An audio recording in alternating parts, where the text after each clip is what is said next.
Ladies and gentlemen, if I could have your attention, please. I hope you can all hear me back there. I've been accused of having one of the biggest mouths in Clinton County, so we decided to dispense with the microphones this evening. Thank you all very much for coming. This is a very impressive turnout. Of course, I'm always reminded of what Winston Churchill said when somebody complimented him on the size of the crowd that he gathered one evening when he had to make a speech. And he said he was quite certain that if he was being hung till dead that night, the crowd would be twice as large. There are not going to be any hanging tonight, but I do want to give you as much of a briefing as I can. My wife gave me some very good advice on the way here. She said, don't try to be charming or witty or intellectual, just be yourself. Just want to make sure you're awake.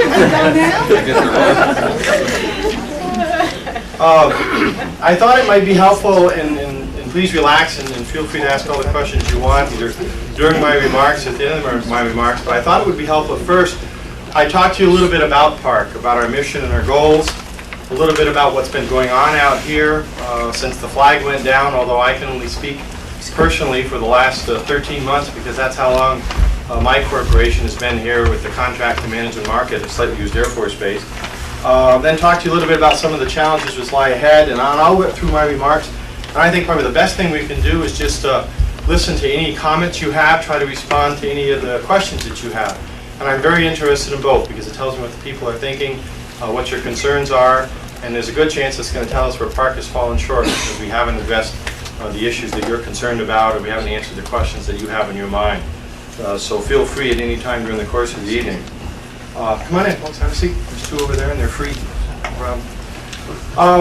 PARC's mission, if you had any doubts about it, is very straightforward. It's to work together with all the folks of the North Country to bring new jobs and new opportunities for both the social and the economic well-being of our area, and to do it in a financially and environmentally sound manner. Now that sounds like mom apple pie and the U.S. flag, but actually there is some controversy even within that. Because if you were to go to some of the other bases in the country, right next door in Rome, New York, for example, for them, if they bring a company from one end of town to the other end of town, they count that as economic development, even though there is no net job creation. Here at PARC, here in Plattsburgh, we decided to raise our standard a little bit higher, and I'm not, and PARC staff is not to be bringing companies from one end of the town to the other end of town and calling that new job creation. Actually, we call that economic development by musical chairs, and it doesn't count. And with a couple of very rare exceptions, which you'll hear about later on today, we simply don't do that kind of economic development. We also have very high standards with respect to the environment. There are many communities across the country that in their desperation to create new jobs and new economic wealth for their communities have lowered their environmental standards. And of course now they're on the way to air that isn't quite so fresh and water that isn't quite so clean.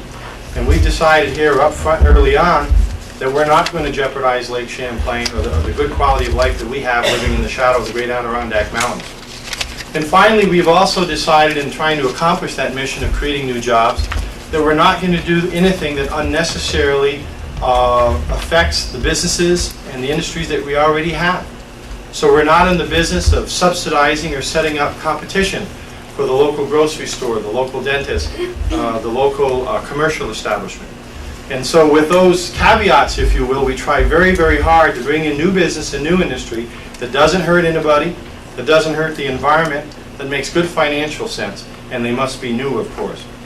Naturally, with that kind of mission, the goals in many instances are probably obvious to you. Not surprisingly, one of our first goals is aviation reuse. You know, we have one of the longest runways in the country. We have dozens and dozens of aviation-type buildings.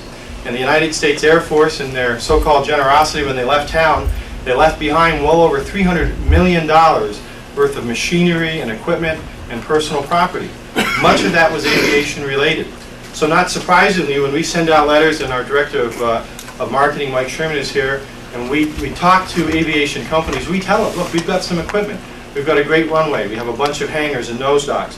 Come see us and we'll talk to you about aerospace defense contracts. We'll talk to you about air cargo. We'll talk to you about aircraft maintenance, overhaul, and completion work.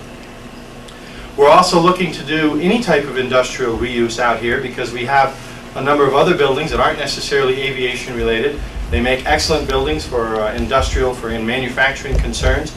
And so right alongside the aviation reuse in the airstrip we hope one day to have a full-fledged and very large industrial park. And finally, under those goals, because we have so many of these types of assets, particularly on the old base, we're looking to expand and increase some of the social and recreational and even the historical and educational opportunities that a venue such as the old base and even parts of the new base can offer a developer. But frankly, that is a lesser priority for us than the top priority, which is the creation of new jobs that are related to aviation, new jobs that are related to industrial manufacturing. And just as a quick aside, we have also adopted as a theme to our reuse effort a concept called an eco-industrial park. In fact, we were told just recently that we're the first community in the United States that has an abandoned military facility that has adopted this eco-industrial park concept. And our recognition has reached the point where the EPA has given us money, and we've been written up in a bunch of national publications because we have taken this approach to reuse. And simply put, if you're not familiar with an eco-industrial park concept, I wasn't either about a year ago. Bruce Stedman introduced the concept to us, a local fellow. The simplest explanation of an eco-industrial park is where you have two companies side by side, and maybe company A has a waste product and it's PVC, it's waste plastic, and it comes out the back door and there's large mountains of it. But the company next door scoops that up, melts it down, and maybe he's making furniture out of it. So one company's waste product becomes the other company's raw product or raw material. But that's only part of an eco-industrial park. We're also in the process of adopting ISO 14000 standards, which is total quality management practices for environmental management. We're also trying to set up, in fact we've begun already thanks to a $10,000 grant from Assemblyman Ortlaw, setting up an ecotech innovation research and development incubator type facility out here. We're working with the companies who come to us, and we're not stopping them at the gate and telling them that unless you're totally pristine and produce no waste, we don't want to talk to you. That's not what we're saying. What we're saying to them is benchmark. Take a good account of where you are now in terms of environmental management. Is the product that you make, if it's this, for example, how environmentally friendly is it when it reaches the end of its useful life? Is there something you can do to redesign it so that when it dies, it's more recyclable than it is now, or it's much easier to landfill? And so we don't just look at the end of the pipeline and see what the garbage is coming out. We also look at the beginning of the pipeline and examine carefully what's going in and try to do it in an environmentally friendly manner as possible. And you know what? That approach, although it may sound to some of my friends as being environmentally elitist, is paying off great dividends for PARC already. Because not only are we getting attention from some of the folks in Washington and Albany, and frankly some of their money, but we're finding out that companies out there, particularly European-based companies and Canadian-based companies, are increasingly concerned about their environmental management. And it's being forced upon them by their suppliers and their customers. We had a fellow in here the other day who we thought would be interested in this whole process because it would be less expensive for him, and it would be, because that's part of the concept of an eco-industrial park. And he said, no, you don't understand. He said, I buy waste plastic, and the companies that I buy it from, they want assurances that I'm going to do it in an environmentally responsible manner. So he finds the Plattsburgh Park appealing because he will have our environmental umbrella over him, and he will look that much better to the people who give him his raw material. But the heart and soul of that eco-industrial park is the idea that a company can come to Plattsburgh and improve not only their bottom line, but also the environment. And PARC has tried to make an example by themselves.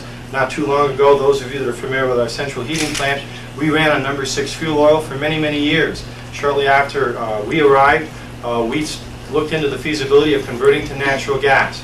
And you know the conversion is going to save us $250,000 a year. But it's also going to put 220,000 pounds less of sulfur dioxide into the air. And that's when we say you can improve the environment and your bottom line if you adopt this eco-industrial park concept. I may have dwelled on that a little bit too long, but it's a major feature of PARC's goal, PARC's mission here in the reuse effort. I thought it might be helpful today too, while we're talking about some of this, to tell you about some of the tenants out here. One of the things I hear a lot and read a lot is, well, there's not a hell of a lot going on out there. You may be a bit surprised to hear about some of the tenants that we've attracted. When I arrived here about 13 months ago, the Wood Group is here. These are the folks that test jet engine, and I think one person, maybe two, working for them. The golf course is up and running. David Vivian was given a contract to run the 9-hole golf course, and we had a single doctor out here. Since that time, we've signed up Universal Propulsion Company It's an aviation-related company, and they repair jet engines. You might have seen a picture in the paper not too long ago where they got a couple of truckloads of engines. They're up to about 9 or 10 people. We think they're going to go to 40 or 50 as their contracts continue to come in. One of our exceptions to our rule, Abmas Company, which is a manufacturer of grinding wheels, actually came to us from across town. They were tenants at the Air Industrial Park. Dore Kurtz, who runs that park, was unable to give them the space that they needed in a timely way. It looked like we were going to lose the 10 jobs that they had already created and the 12 jobs that they were hoping to create when their new machinery came in. So after a series of discussions, we worked together. Rather than see them go back to Montreal, we set them up here at PARC. We saved 10 jobs. We created 12 more. The Emergency Medical Services Council is going to be setting up their training center here in another month or so and creating another 5 or 6 jobs for us. Hemingford Aerospace, which is how it's known north of the border down here, known as Turner Precision, has become our 4th aviation-related tenant.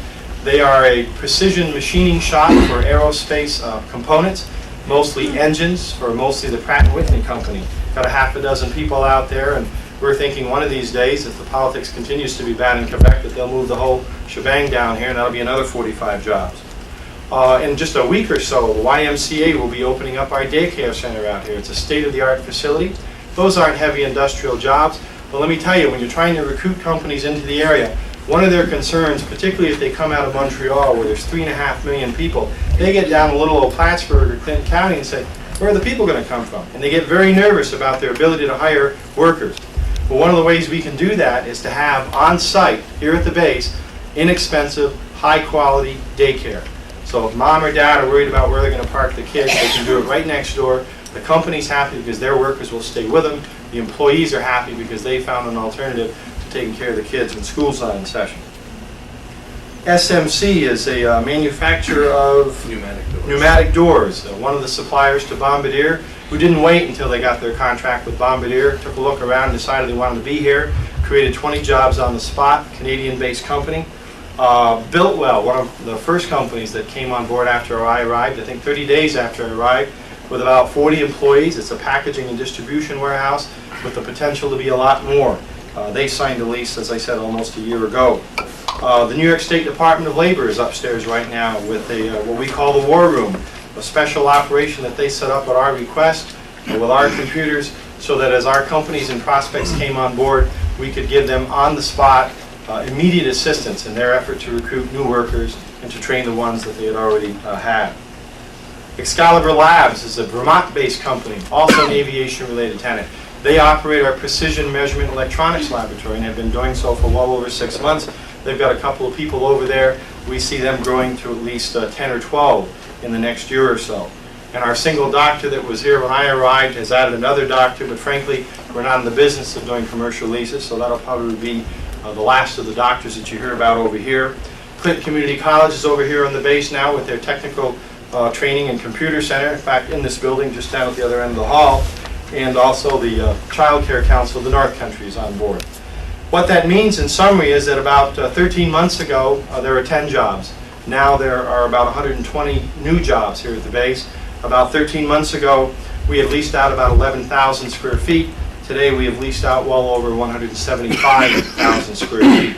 Nothing to write home to mom about, nothing to be ashamed about, because economic development, if you haven't gathered already, is not the quick process that many times we'd like it to be.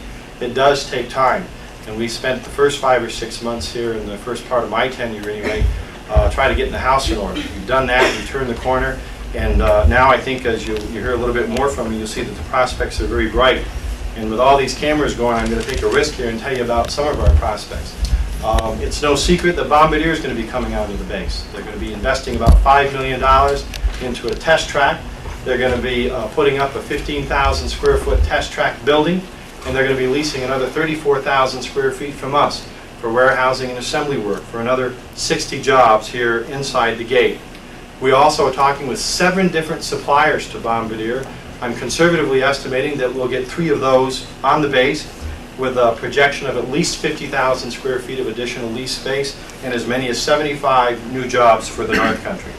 On top of that, Michael and Karen, his assistant, who've been doing most of the marketing around here, are talking to a tooling manufacturer, a kitchen cabinet maker, a paint manufacturer, a company, a large company that's worldwide that manufactures surfaces for sports floors, running tracks, an over-the-counter pharmaceutical firm, and those prospects now total a potential of more than 700 new jobs in over 820,000 square feet of potentially leased space. Are we going to get them all? No way. Are we going to get half of them? We got a shot at it. Can we get a third? Absolutely. You know, not too long ago, we lost one of the biggest deals that the North Country's ever worked on, and a lot of people came up to me and they said, so now you've got nothing. I made that mistake once a long time ago. I got a big prospect back when I was working in Champlain, dropped everything I was working on to work the prospect, and you know what happened. 6 months later, I did have nothing. So what happened, and Michael can tell you, when we started working on that big deal, we hit all the buttons here, and we started calling up every mom and pop company that we could, that we knew. We poured it on, we sent letters, we made phone calls, so that if something did fall through, and it turned out it did, we weren't without prospects, we weren't without leads to work. And it's paid off, because I think you're going to see in the next 4 months, the last part of this year, the last third of this year, one announcement after another, both bombardier manufacturers and others. We're very, very optimistic about the future, and we're very much still in business. Finally, I would touch on, and then I'd like to open it up for questions and comments, some of the challenges that lie ahead for PARC. And I'm going to speak rather candidly about all of them. The first has to do with our legal form. Right now, as you may have read, PARC is a nonprofit 501c3 corporation organized in much the same way that the Red Cross would be, or even a Kiwanis Club. And what the Air Force has said to us is that you're going to have to grow up. You're going to have to be something bigger and better than a little old nonprofit, something with deeper pockets, if you eventually want to become the owner of this Air Force base. In fact, the rules are quite clear that if your intention is aviation reuse, the Air Force will give the property to the Federal Aviation Administration, and they in turn will give it to the local reuse agent, which in this case is PARC. But the FAA is very, very clear. You must become either, I should say, either the state or an instrumentality of the state, or a municipality, or an authority. And I brought with me today one page out of the record of decision, which has just been drafted and won't be officially released probably for 4 to 6 weeks. And I'll read you the single paragraph. It says that Parcel A1, which happens to be the new base, will be made available to the Plattsburgh Air Base Redevelopment Corporation for a public airport conveyance, subject to the state legislature establishing it, PARC, as an authority and its submission of an approvable application by December 1, 1998. So they expect us to become an airport authority or something along those lines. And the last sentence in that paragraph is probably the most dangerous of all. It says very simply, after that date, the property will be offered for disposal by negotiated sale or public sale. We are reaching that point, if we have not reached it already, where decisions are going to have to be made in the North Country, where decisions are going to have to be made by the city fathers, the town fathers, and the county fathers as to what we want PARC to be. You know, the original thinking, I think, was very wise. There wasn't a single municipality that wanted to take the responsibility for 5,000 acres, 1,600 residential units, and more than 300 commercial buildings. All of the municipalities said almost in unison back in September of '95, no, let's put it under the auspices of a separate organization because it represents a serious environmental and financial liability. And we don't want to wake up some morning and have the taxpayers saddled with this burden. So they created what was then called the Plattsburgh Intermunicipal Development Council. It evolved into what is now known as the Plattsburgh Air Base Redevelopment Corporation, or PARC. And now the Air Force is saying, take the next step, become an authority, and we'll turn the property over to you. And they'll even continue some of the funds that we've been getting until we get to the point where we can be financially independent. But we're going to have to come to an agreement on that authority at some point, or one of the municipalities is going to have to step up to the plate and decide that they want to run all or part of this base. Because the alternative, as they've said very clearly, for the first time in writing, is that they will offer the property for disposal by negotiated sale or public sale. Public sale would be an auction. I would characterize that auction as the mother of all auctions, if you think that last one we had here was big, wait till the next one happens. But if it goes that route, it means we lose control. It means that some developer from New Jersey, and God bless America and parts of New Jersey, can come in and buy the oval and do what he wishes with it, to the extent that we can stop him or slow him down. Right now we have the opportunity to control our destiny. but we're going to have to make that decision, I think, very, very soon. Another challenge that lies ahead, not surprisingly, is money. You know, right now the Air Force has two different agencies, and they give us money to help us along. There's an organization called the Office of Economic Adjustment. Last year they gave us $300,000. This year they're going to give us, or next year they're going to give us $200,000 to help us make the adjustment from life with a base to life without. Then they got another outfit called the Base Conversion Agency. They gave us $3.5 million last year. They're going to give us just about the same amount this year. We have a contract with them, and our contract with them says that for $3.5 million, we're going to kind of maintain things out here. We're going to protect your property, Mr. Air Force, until you dispose of it, either to us or somewhere else. So they pay PARC $3.5 million to mow the lawns, keep the buildings in shape. We're heating about 20 buildings out here to protect them, like the old gym, a lot of that new housing that's out there, plus the buildings where our tenants are. Of course, we have to pay for that, not them. Keeping the central heating plant running, plowing our own streets. We maintain all our electric lines. You know, if we lose power, we have to go out and fix it. If one of our water mains breaks, we go out and fix it here at PARC. If one of our sewer lines pops a leak or gets plugged, we go and fix it. We plow our own streets, we clean our own streets. PARC is very much like the Air Base used to be. We're almost entirely self-sufficient. We have our own private cops, the burn security force, and the only thing that we don't do ourselves is fire and ambulance protection. We pay the city $11,000 a month just for the old base, and we pay the South Plattsburgh Fire District $10,000 a month to protect the new base. And I haven't run those figures out for the new base, but I can tell you that $11,000 a month just for what you see here around the oval. You go out and count the buildings, you'll find 133 buildings out there, and we're paying as if the assessed value on each of those buildings was $1 million. So we're paying top dollar for fire and ambulance protection for the city of Plattsburgh. That's the only thing that we don't do ourselves. Everything else we have to do for ourselves. So when you hear somebody say, well, they're not paying any taxes out there, just remind them, we're not getting any services either. We have to do it on our own. And I'm probably a little cocky about that, and I apologize, but I think it's a message that, for reasons good and bad, hasn't gotten out to the general public, that PARC still is on their own. Now, the bad news is why the Air Force is giving that money, and by the way, last year, or this year, at the end of '97, we will have earned about $500,000 in rental income. Next year, we think that's going to rise to almost double that. We've picked up a few grants. We think next year the EDA, which is a federal organization, is going to give us some money. Last year, thanks to Ron Stafford, we got $4 million for some construction and repair work.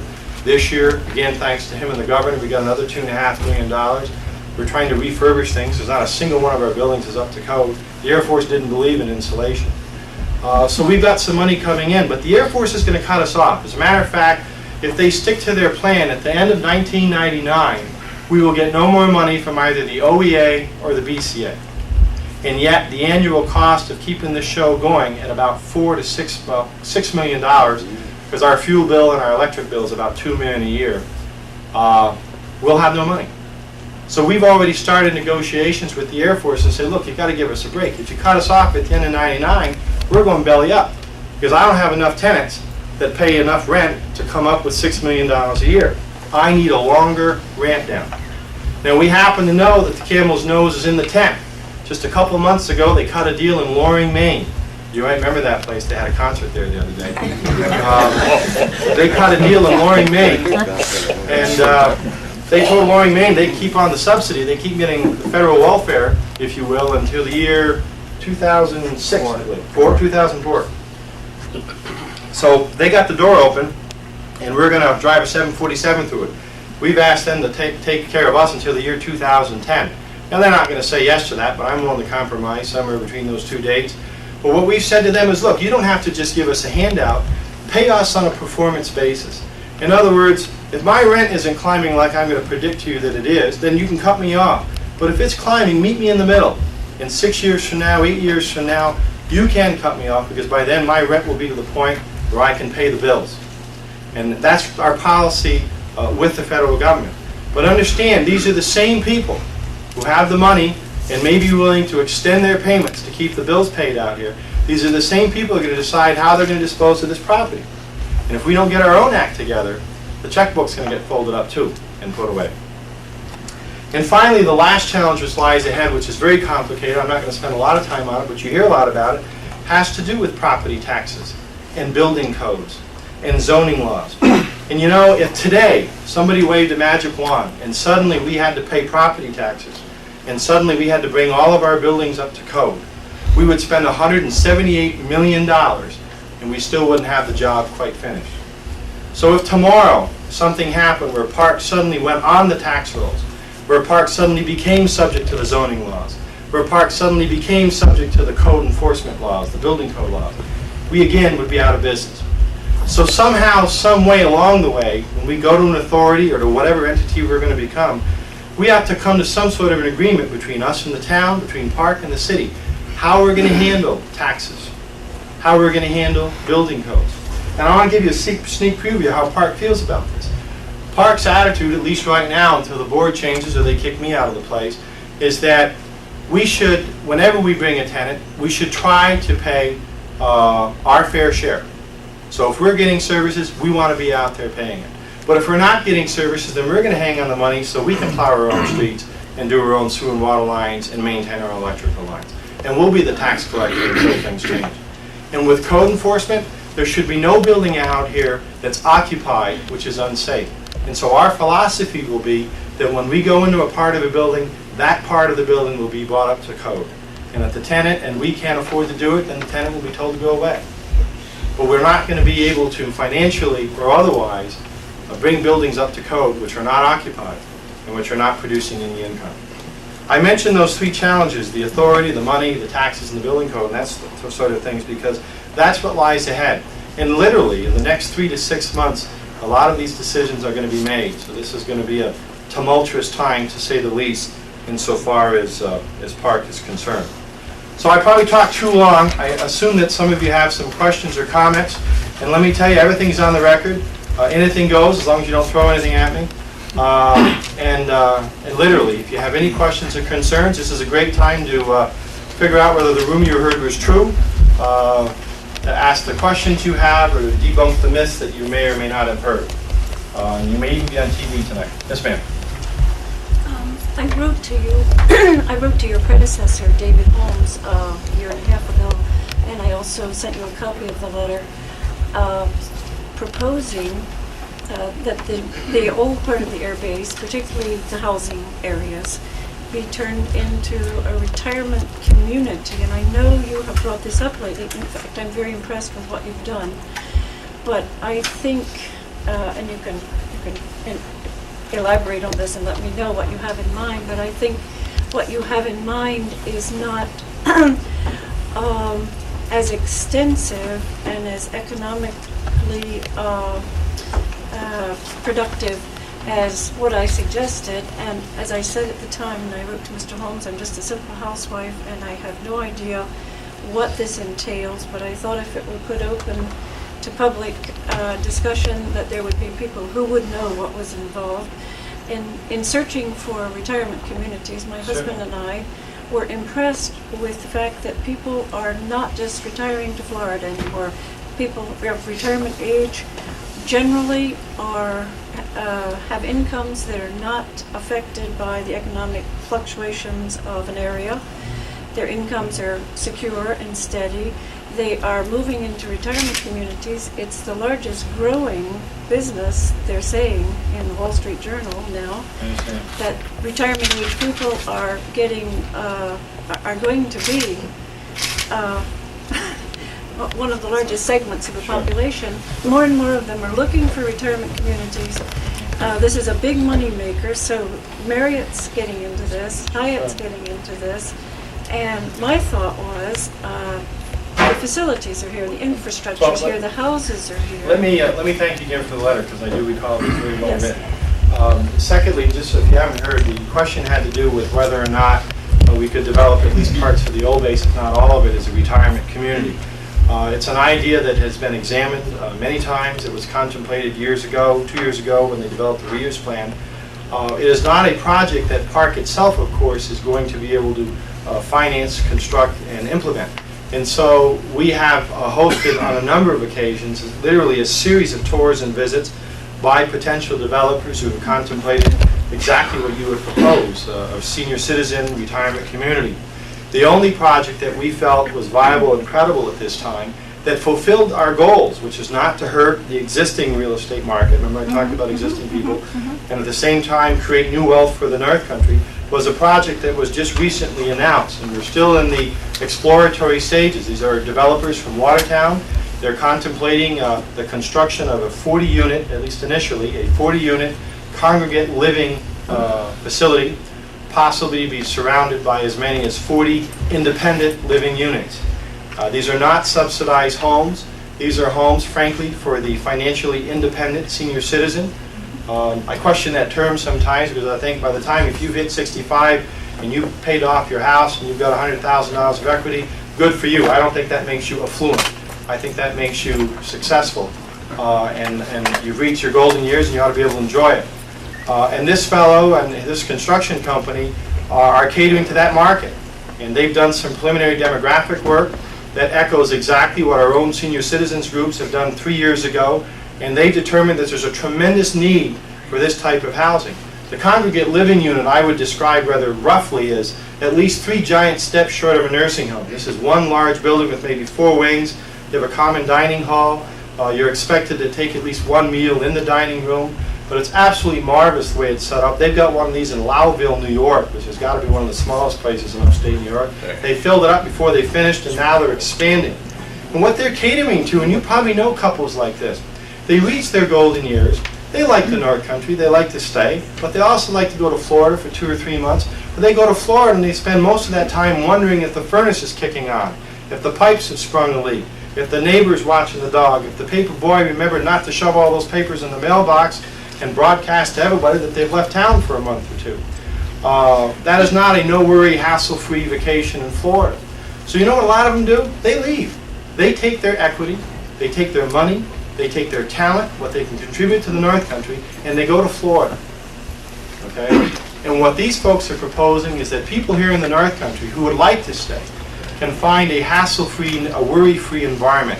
If they're at the point where they would like somebody to check on them every day, they would move into that congregate living complex.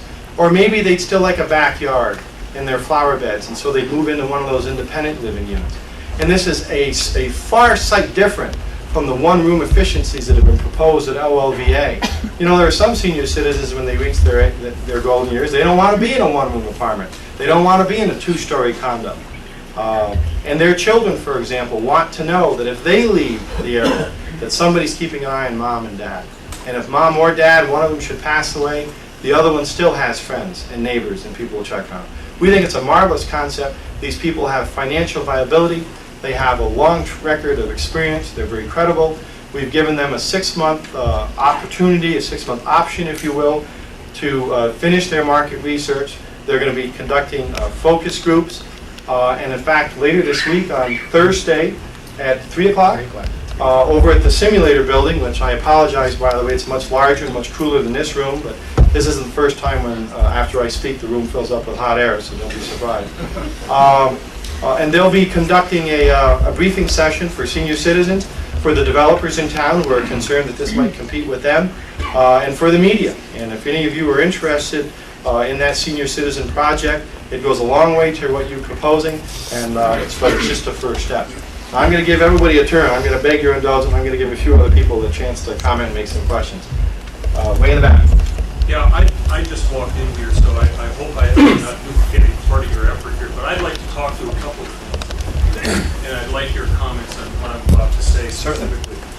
I'd like to know how Plattsburgh Air Force Base, for instance, compares to other closed Air Force bases around the country. Now, we just talked about retirement concepts here. The reason people move to Florida is the reason people move to Florida because the weather's so bad up here, and the taxes are so bad up here. That's the biggest impediment. That's why so many Plattsburgh mayors, ex-mayors, move to Florida. Okay, so I'd like to... Did they move or were they chased? You tell me, you're probably close to the action. It's got to do with Clyde Rally. Okay, so let me just say that weather is a real problem up here when we talk about Plattsburgh Air Force Base. It's a problem aviation-wise. Ask yourself, if you're the CEO of a $100 million company, and Plattsburgh goes down there with their pointy-talkie and points to an eagle board and wants to point out the advantages of Plattsburgh over some other closed military facility. My first question would be, how are you going to sell them on coming north of the Mason-Dixon line with the bad weather? I've been all around the country, and I'm going to tell you right now, anybody that's lived south of the Mason-Dixon line, come up here for winter, they are just absolutely bowled over by how tough it is and how long it lasts. You got a lot of aviation facilities all over the country, I suppose, that look for facilities like this, but they're so readily available closer to the hubs. Keys Air Force Base, Westover Air Force Base, Stewart Air Force Base, all much closer to the action. So I don't know how you're going to market an Air Force Base that's so far removed from the hubs, that was built back in the 1950s to send manned bombers over the North Pole to bomb Russia. That's the only reason it was built. Okay, let me, before I lose track of it, let me take the first 2 points, because you're hitting me with a lot and I'm writing down. First of all, Plattsburgh versus other bases. We do watch other bases. We have a whole file in my office that's labeled competition, and we keep track of things going on out at Pease and Griffiths and so on and so forth. Now, let me tell you the first thing that we realize when we examine what's happening elsewhere. We realize that we are one of only a couple of bases across the country that when the Air Force left us with nothing. We don't have an Air National Guard. We don't have a reserve unit. Everybody talks about Rome Griffiths. They didn't close down Rome Griffiths. They downsized it. They still have a laboratory over there which employs 700 people. They still have an active military presence which keeps their runway plowed and their tower turned on. They have a DFAS center, I believe, which is a financial bill plane. Loring, Maine, their DFAS center employs, I think, well over 350 people.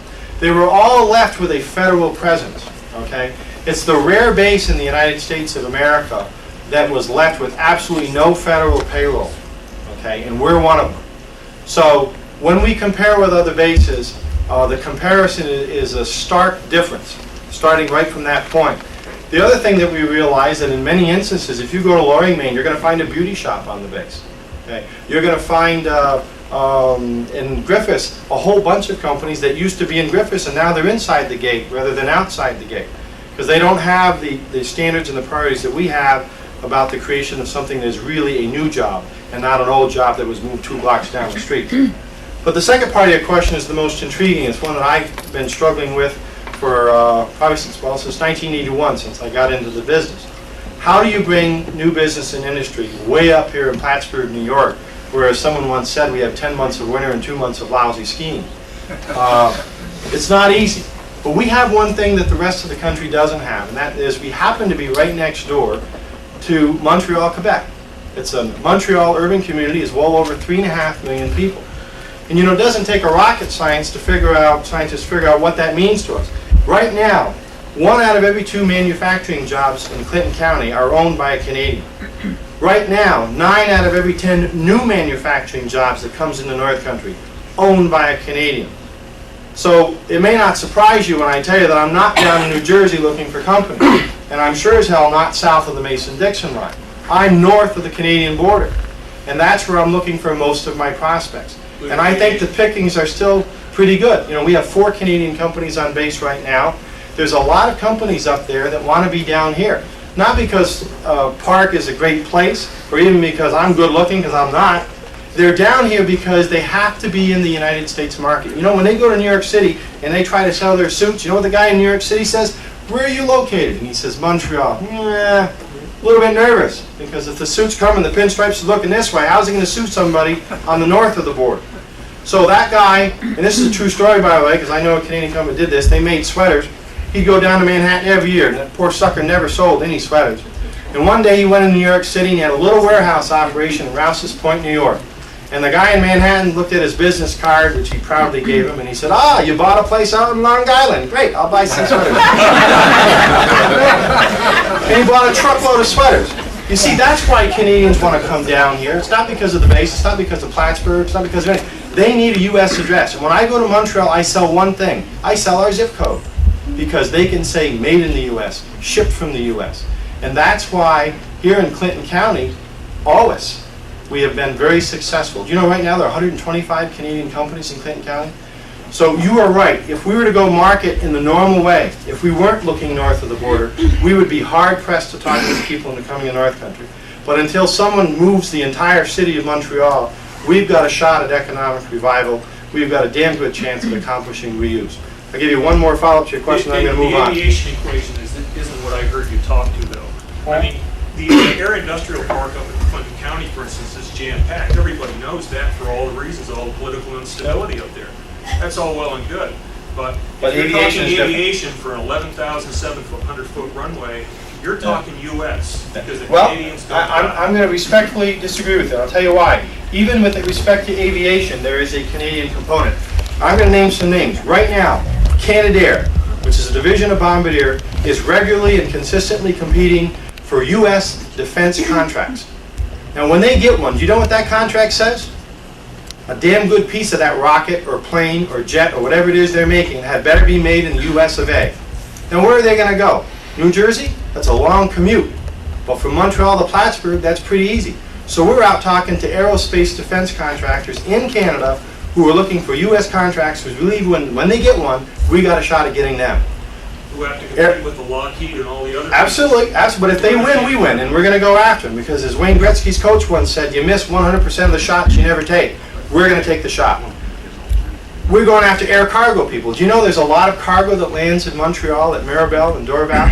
Do you know that 50% of that cargo is either going to the United States or coming from the United States? And a lot of that cargo is perishables, fruits, vegetables, tomatoes, chocolate, flowers, and it's all headed down here. You ever been at the border and watched the trucks lined up headed south? Well, we got the brilliant idea that it might be cheaper for them to land those cargo planes at Plattsburgh, put it on a truck here, and send it down to Boston, okay, or New York City. Because they're closing down Mirabel, the rent's going up real high at Dorval, the labor situation in Montreal is getting worse, and those planes are finding it very expensive to do business in Montreal. So we're out there, Michael and Karen are knocking on doors with our aviation consultant, and we're saying to them, we could be a low-cost alternative. And here's where we're doing something really strange. We're actually looking at some of the guys in New York City, the LaGuardias. You know why? Because they have a strange phenomenon down there. When you land a plane at LaGuardia, and you try to offload it onto a truck, and then you try to get it from the truck to the fruit and vegetable markets in the city of New York, there's all these fellows along the way that want a little piece of the action. Some of them are not what you call legal corporations either. And there's shrinkage. And we've been told by cargo experts, we've been told, I'm not picking on it, I'm just telling you the story that I've been hearing for a lot of years. We've been told by cargo experts that that same plane, instead of going from Northern Africa to LaGuardia, can go from North Africa to Plattsburgh, offload on a truck, we get that truck to that vegetable market quicker than they can if they land in LaGuardia. So and cheaper because there aren't too many of those illegal corporations along the Northway. Stewart, they're much closer to New York City and Boston. I'm sorry? What Pease and Stewart, why wouldn't they want to go in there? Why would they want to go to Plattsburgh? Well, they may, and they may be pitching the same thing. But what they don't have, again, is the cargo that goes with 3.5 million people less than 45 minutes away. What I'm trying to say to you is that it isn't hopeless. Because of our Canadian connection, we have the opportunity for aerospace defense. We have the opportunity for air cargo. We even have the opportunity for aircraft overhaul, maintenance, and completion work because it is very, very expensive to do it in Montreal, Quebec. You go to the FAA and spend some time with those folks in Washington, you know what they're going to tell you? That we will soon reach the point, if we have not already, where it will be an absolute luxury and a prohibitively expensive luxury to land a large airplane in a passenger airport like LaGuardia for any reason other than to let off passengers and to take passengers on. They want to fix the plane, they want to paint the plane, they want to load it up with cargo. They're going to have to do it somewhere else because these big city airports are getting very crowded, very congested, very expensive. So anything that isn't passengers, you know where they're going to outsource it. And they're going to send it to the nearest big airport they can find. And the FAA folks will tell you, we got about 50 SACS bases across the country that are just waiting to do it. When we went to them and said, you know, we think we ought to move the lights in, and they said, no, leave the lights right where they are, because you're going to be landing some big wing airplanes there sooner or later. So it's a long-winded answer to a short question. I think that your concern is legitimate, but I think there's light at the end of the tunnel, and I don't for a minute believe it's a train coming at me. I would only add one thing, and I'll quickly, please. Pease, Stewart, they're all closer. They're all closer to the action. We're not. That is the bottom line. Yes, sir.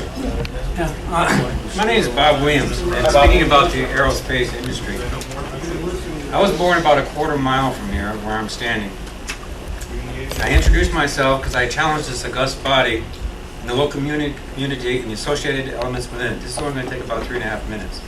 As background, in 1992 heart surgery replaced 2 parts of my heart with plastic. I completed a 2-year degree at Clinton Community College, finished a 4-year bachelor's degree in marketing and PSUC, and have 6 credits towards a master's. I'm currently employed as adjunct faculty member of Clinton Community College. I worked a quarter of a century in the real world and had my own computer company before God's intervention set me kicking and screaming back to school. I thank God for that. It's one of the best things that happened to me. My new web pages, internet web pages, that I teach just down the hall and up the hill, have this new slogan: if your eyes are open, your mind should be too. Please remember that in the next few minutes. I ask that any new government agency created to acquire title to this property be named the Plattsburgh Aerospace Redevelopment Agency, PARA, to transform the former Plattsburgh Air Force Base, which is still a valid emergency runway for the space shuttle, into the Plattsburgh Space Base. Right now, we could have B-52s launching Pegasus rockets, putting mini satellites into orbit for the global network that is now being built in labs across the globe. Plattsburgh could be a center for the commercialization of space. As I began this new process in my life, I learned something as a society we seem to have forgot. We had plain magnetic anti-gravity back in the 1920s. In the late 1940s, we learned that electromagnetic anti-gravity was possible. We currently have bidirectional electromagnetic anti-gravity vehicles for a while now. Japan and Germany both have high-speed trains powered by a variation of this technology. In Norway and in Florida, there are chambers that electromagnetically provide zero-G environments for experimentation and materials processing on the surface of the planet. We must no longer go to space to attain zero-G. Yet the future is out there, in space. The current declassified available technology requires huge amounts of rocket fuel, either in solid or liquid form. We know that electromagnetic anti-gravity is possible. It's being demonstrated. When Bombardier builds its high-speed rail track around this facility, there is an opportunity here to build the type of track that Japan and Germany have. The same type of track that is also planned between Washington and Boston. There is also a window of opportunity to bring large aerospace companies to build test vehicles using this technology to produce zero-G at sea level. The X-33 is almost ready for full-scale testing, single stage to orbit from an ordinary runway in a metropolitan area using rocket power. How much more cargo personnel could be hauled into orbit if the vehicle's weight could be reduced through electromagnetic anti-gravity? There is already a whole bunch of research in this area. It is time to build the vehicles and apply the technology. The Plattsburgh Aerospace Redevelopment Agency could be a leader in bringing space to the everyday person. Remember that plane, magnetic, multi-directional objects have been around and levitated since the 1920s. Is it really such a leap to be able to use these principles in multi-directional vehicles? I would also like to see the fiber optic and other communication facilities. I'm terribly sorry for interrupting, but I'm going to ask you to bring it to a close, because this isn't fair to everybody to take too much time. Please. We're going up 3 minutes. I would like to see it. And I also want a copy of your remarks. Okay. So please. I'd like to have it be named PARA, for the aerospace, more Okay. aerospace redevelopment. And Dave, without would you the make sure weather, you get a copy? the weather would still Okay, be. thank you. Go ahead, sir. Yeah, I'd like to talk to you with Canada. The dollar is dropping. Sure. If the dollar goes down to $1.50, right? Do you know how close the margin was that they could have succeeded secession in Canada? Very Now close. you're talking about bringing jobs from there. They're ready to split their country. Yeah. If the dollar keeps dropping, which it is, it keeps dropping a tenth, a 15th of a second, it keeps dropping, that dollar goes down to $1.50. The next time margin will be secession over there. You're right, you might get jobs here, but the jobs you're going to get here is people fleeing that country because they can't afford to live there no more. And if they come here, it's $1.50 to our dollar. Yeah. And it's you're right. But it's a double-edged sword. When the value of the Canadian dollar comes down, the first thing that they realize, if they cross the border and they want to set up down here, it's very expensive. Their dollar isn't worth much. It takes them $1.50 of their dollar to buy a dollar down here. But there's another side to that sword that a lot of people don't think about, and that is when they're already up there and they're manufacturing something, let's say glasses, and the value of their dollar goes down. Do you know what happens to the price of that Canadian-made glass?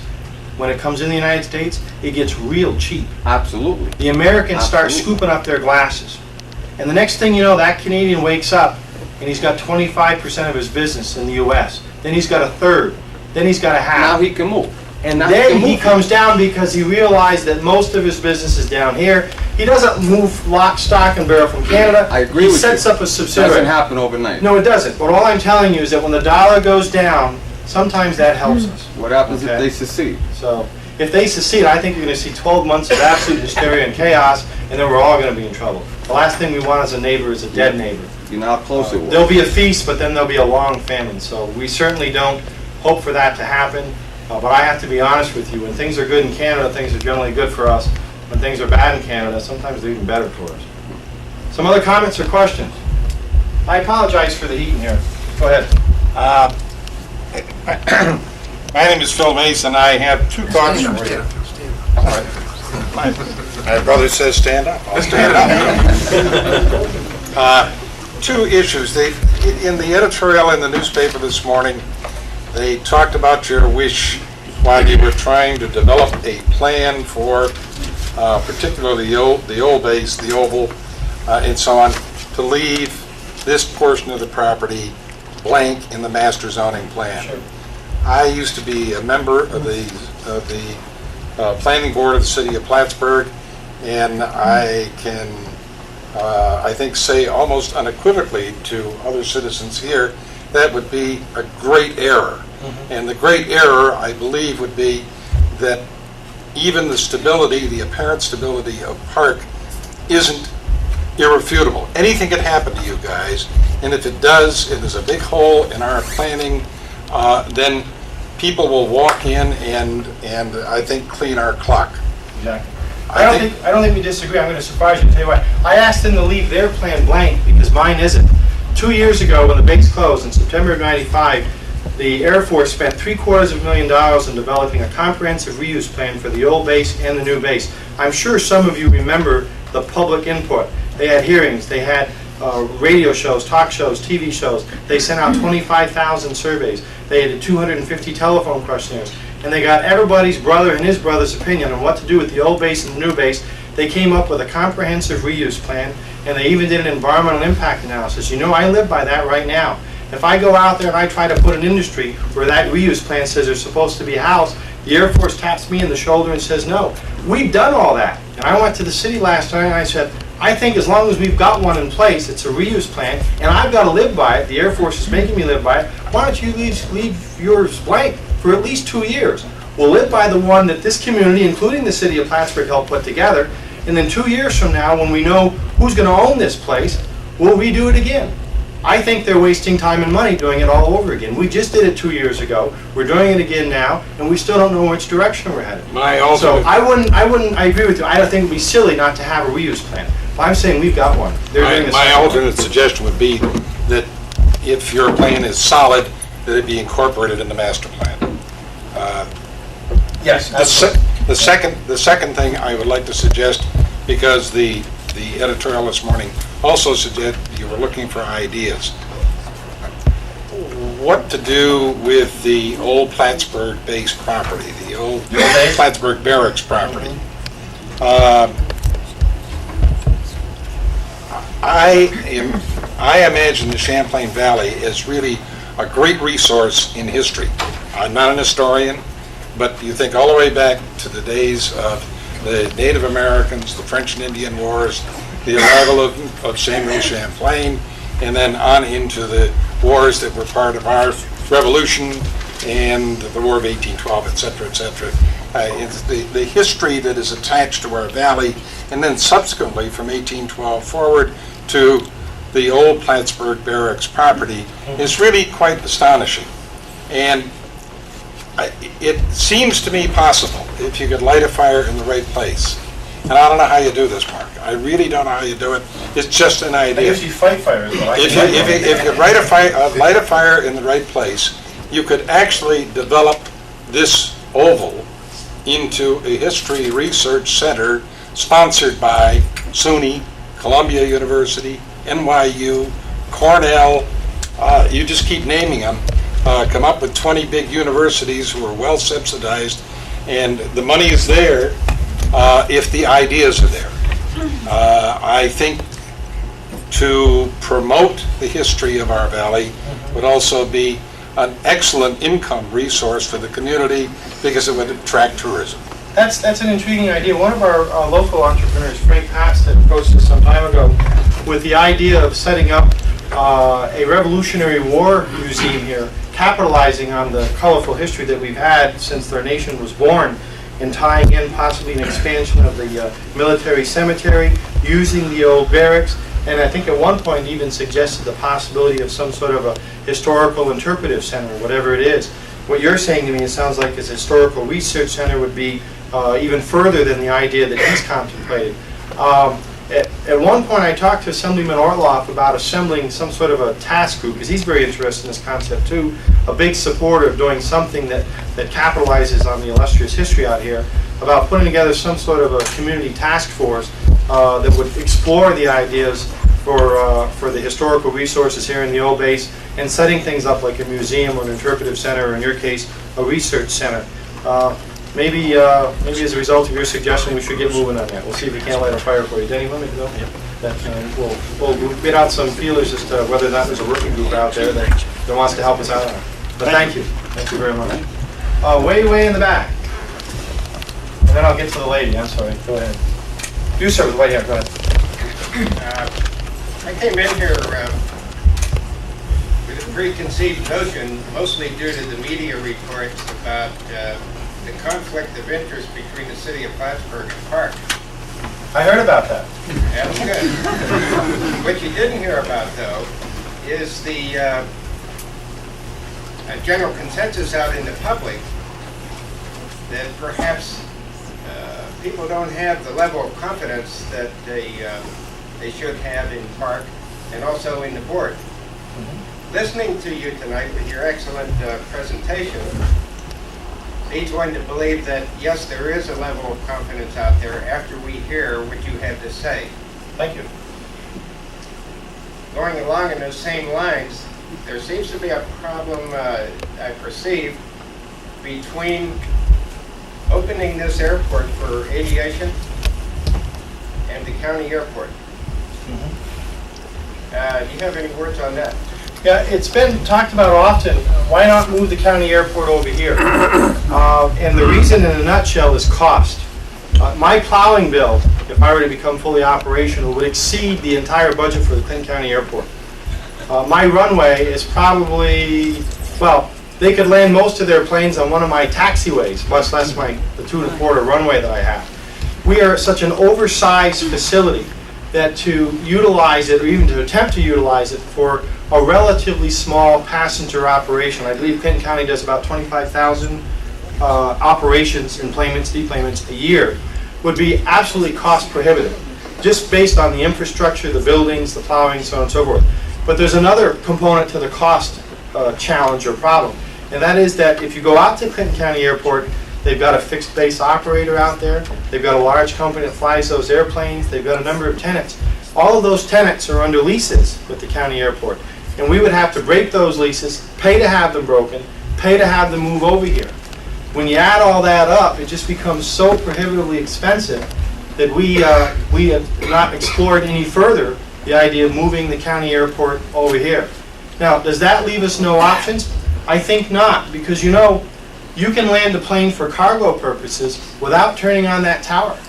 The FAA will let you land an airplane filled with cargo, PPR, prior permission required. Just call ahead and say, hey, we've got a cargo plane coming, and sure, land it.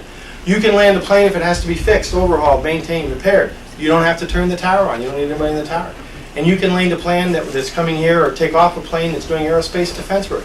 And you know, we think there's at least 1,000 jobs to be had in aerospace defense and air cargo and aircraft maintenance and overhaul. And we don't need to move the Clinton County Airport over. So money-wise, it's a serious problem. I won't even begin to address the politics of the Clinton County Airport.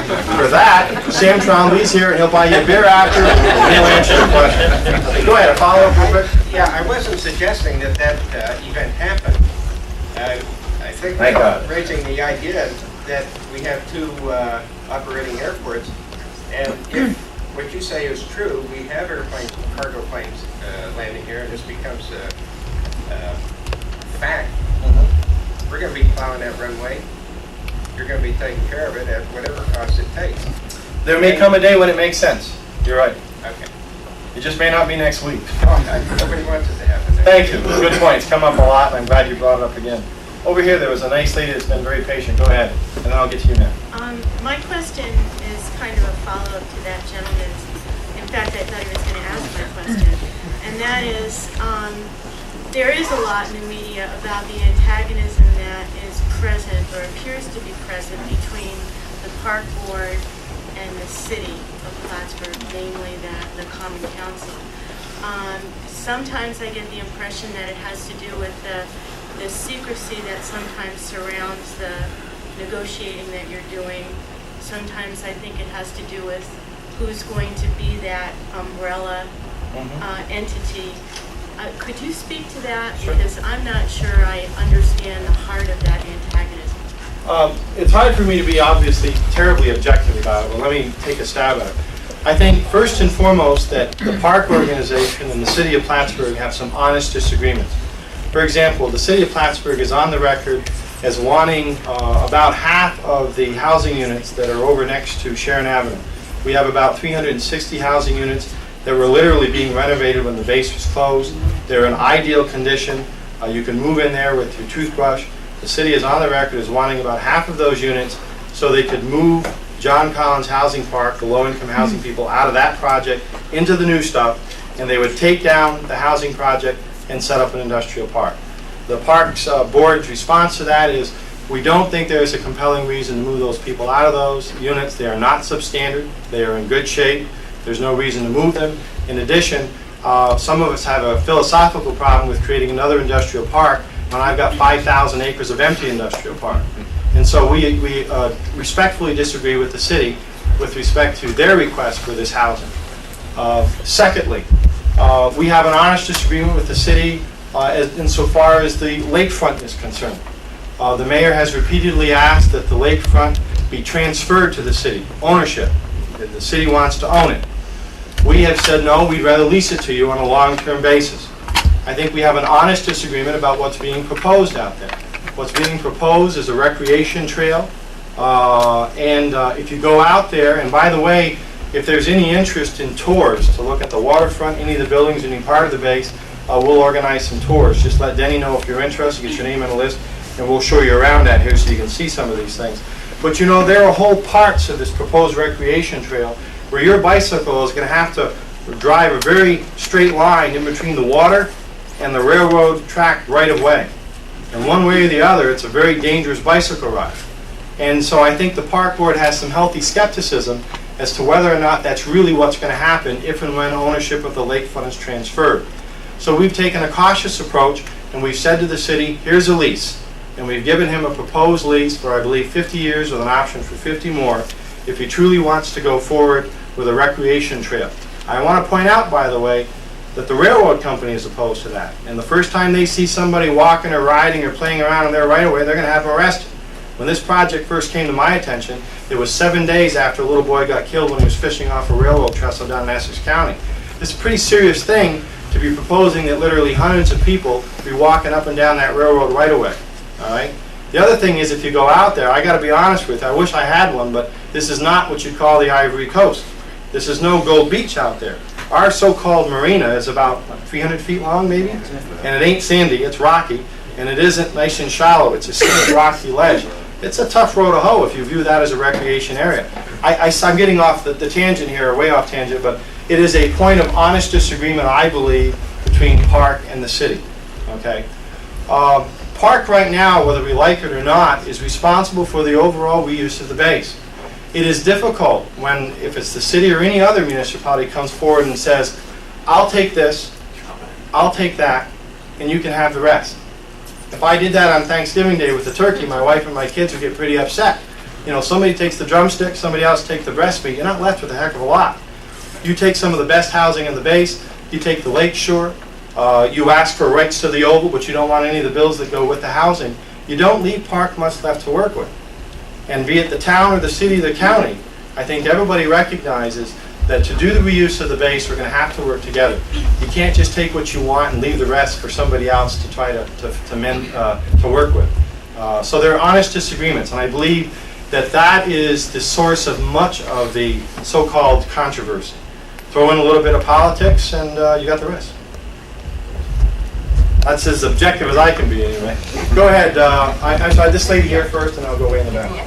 You kind of opened the subject to what I wanted to talk about. I was afraid of that. In terms of businesses. But I was just wondering if, what were your plans for the housing that is on the base? It's kind of an eyesore to ride up and down. It's depressing. Yes, it is. As you ride up and down Route 9 and just see, some of it perfectly good housing, just standing there Sure. unused. So if it's not, there's a debate with the city as to how to use it. Do you have any long-range plans Yeah. for the housing? My second part of is that I was wondering if you could also speak to, because you said your primary concern is business, but that your secondary concern might be some community, social, recreational things. And I was wondering if you could speak to some of, again, long-range plans you might have as it relates to community service organizations in the area, social kinds of impact that you might have on the community and recreation. Okay, great, thanks. Thank you. On the housing, we have 1,600 units of housing on the base. Is that right, Kenny? Yes. 1,600. 1,600 plus.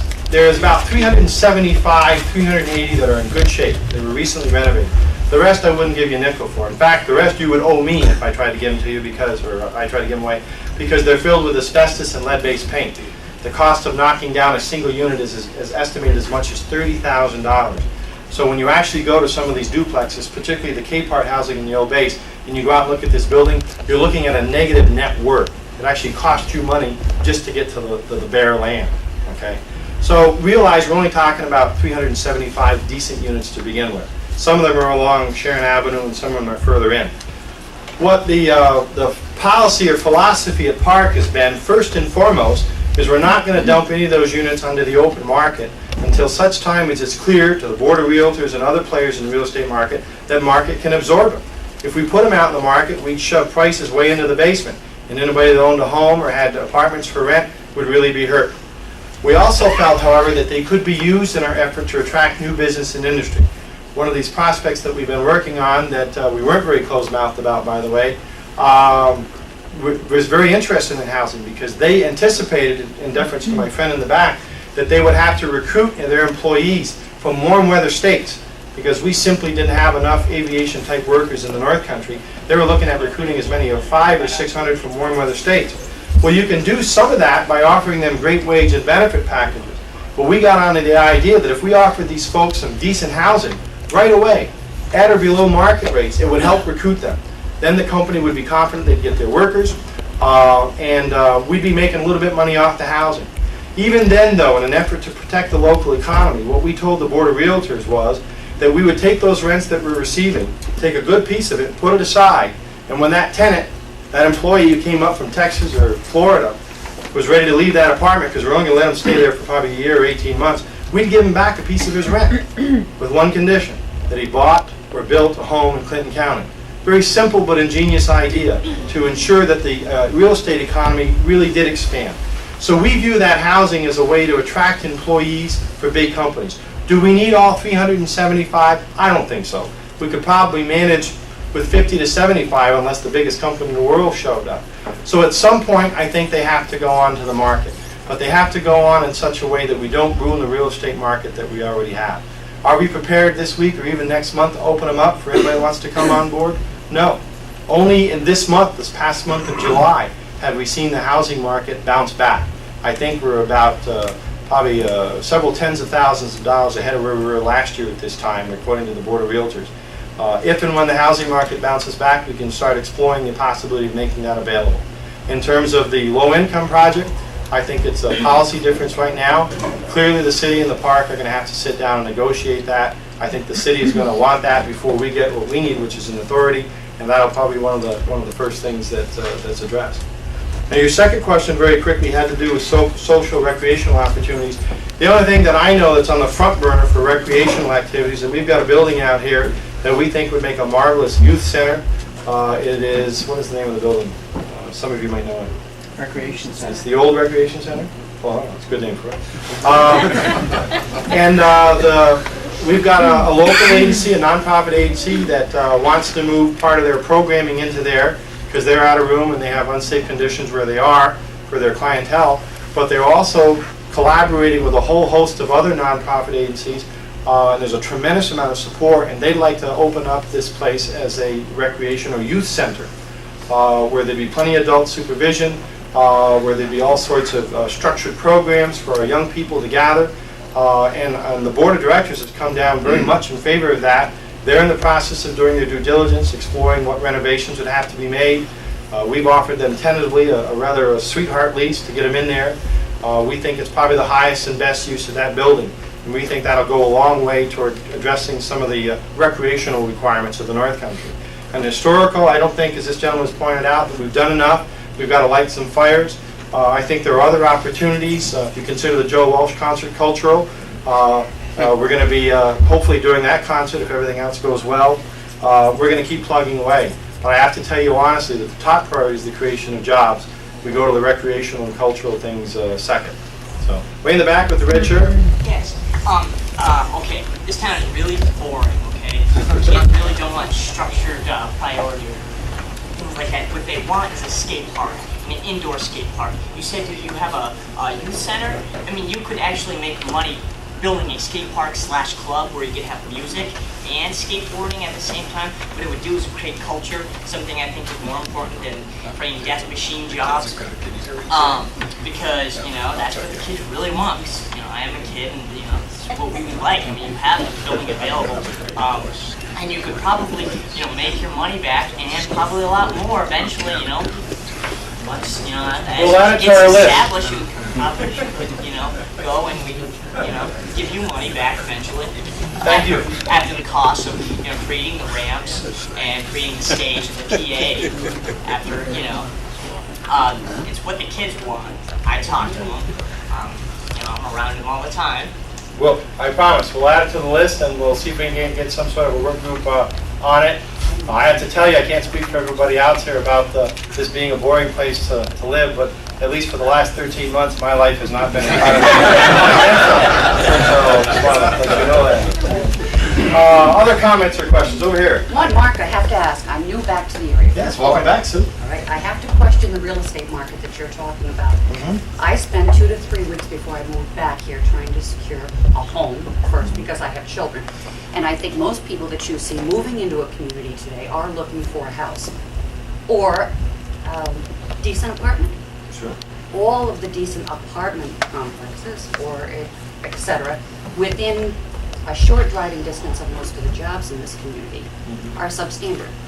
You're on a waiting list till November. I was lucky enough to have lived here before to be able to secure a place. So number one, why wouldn't the homes go up for rent when there are no homes for rent in this area? There aren't. And if you're bringing in people of the caliber that you're looking for, they do not have a place to rent. And it's also no different as industries. Industries move into an area to lease space. So do most people move into an area. And people are not finding real estate to be the greatest investment today either. I mean, we've went through that in Plattsburgh for the last 2 to 3 years. So I question Well, and I think myself this trying is- to do it. Yeah, It's there's plenty of room nothing. for honest differences of opinion. I know one of our tenants came to me just last week and said that 2 of his key people were coming in from Montreal. They wanted to rent a house, and I guess renting homes are like hen's teeth. Mary Umberto, by the way, is one of This the was why I was prominent saying rent the residential ones groups, on who's the our main. board. She's on our board, and we rely on her and Peter Whitbeck, who's also on our board, for some of that advice. I think that definitely the market's probably tightening up. There's probably an honest difference of opinion as to whether or not it's time to start leasing housing that's on the base, either those apartments or the Oval. We've been watching those housing statistics very carefully. Personally, I would love to have the revenue that comes from getting into the housing business. We can't sell anything right now because we don't own it. We're not going to own it until we become an authority or something like it.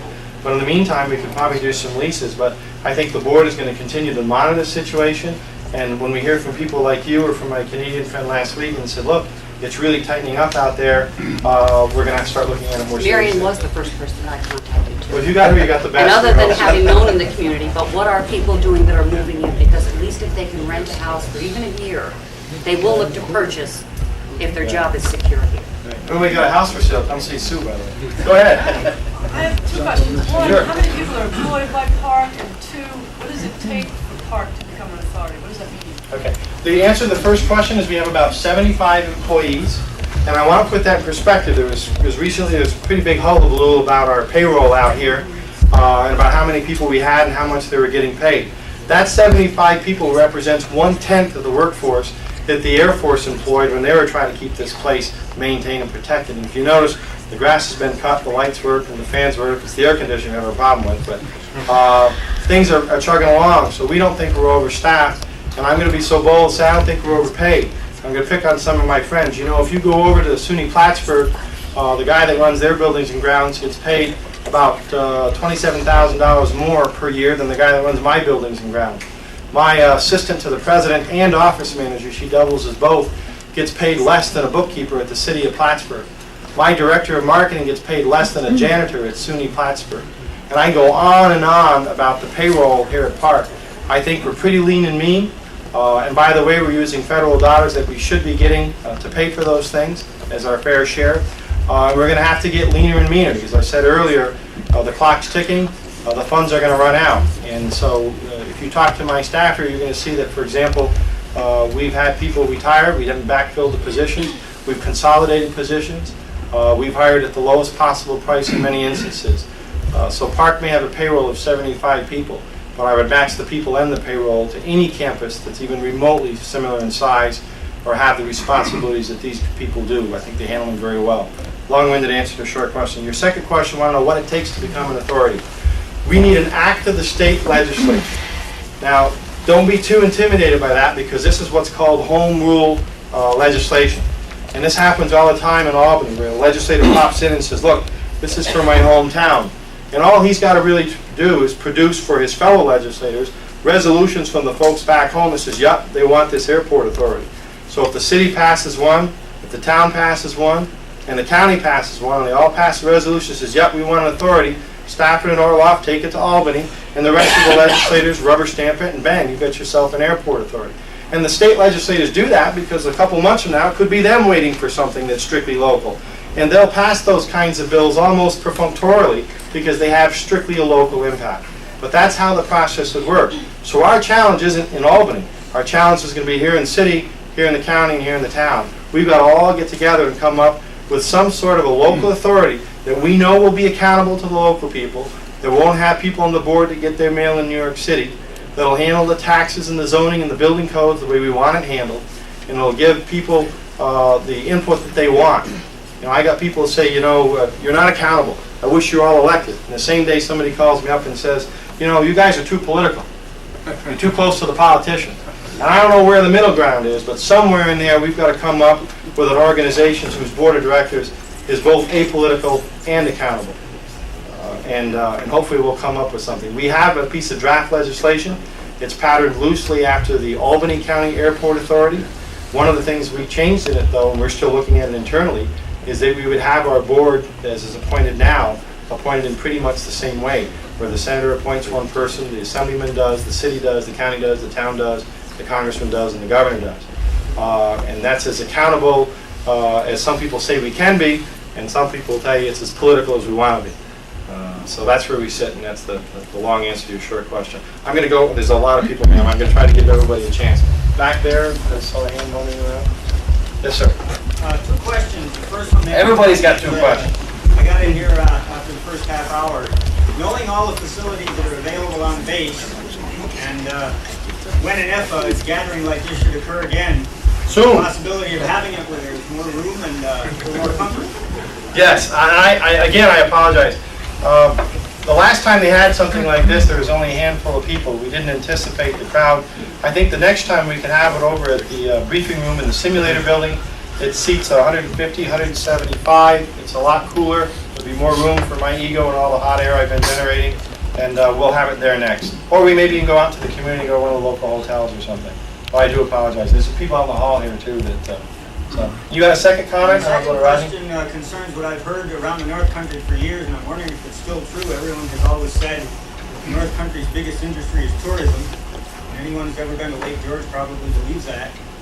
As everything has been developing that I keep hearing about, I've never heard anything that might be planned for the future involving this entire facility as something used for tourism rather than, say, industry. Sure.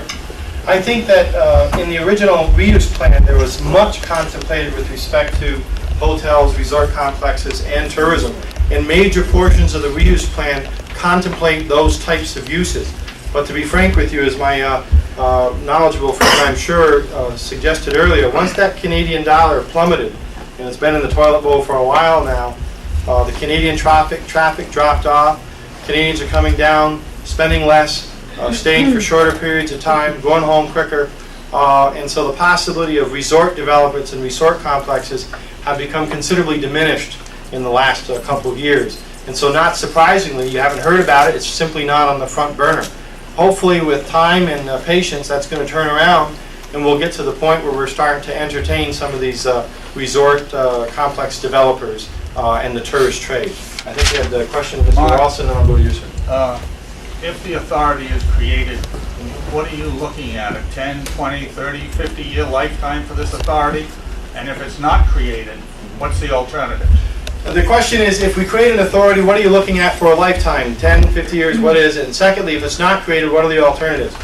The authority, as we've drafted internally, has no sunset provision. Maybe we ought to put one in there and said 10 years we're going to come back and get a renewal. I think we can look at that. What happens if we don't have an authority is the Air Force, at least as it's currently drafted, gives us till December of '98. And at that point, somebody has to step up to the plate. Either the state of New York itself, an instrumentality of the state, one of the municipalities, the town, the county, or the city. And if none of that happens, if nobody steps up to the plate, they're very clear. There's going to be one mother of an auction or there's going to be a negotiated sale.